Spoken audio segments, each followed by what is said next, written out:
Hello everyone! Today I'm gonna show you super easy to make but cool looking pastry decoration. Dehydrated milk crisps. So let's do it.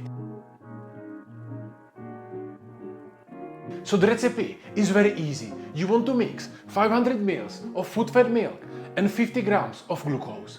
But this is only basic recipe. After that, you can add some sweet spices like cinnamon, star anise, vanilla, etc.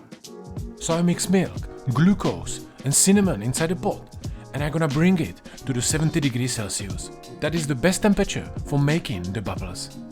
You don't want to make your mix too cold or too hot because otherwise you're never gonna be able to make proper bubbles. I'm gonna use basic hand blender and I try to make as much foam as I can.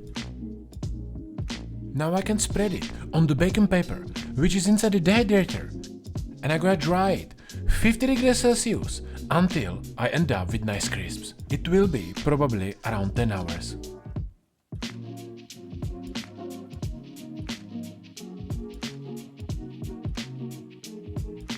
Then you can just take it out very slowly from baking paper and the chips is ready for a plating.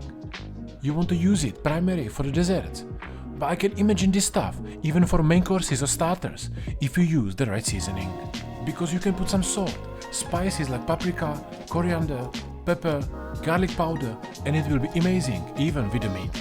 You can be very creative.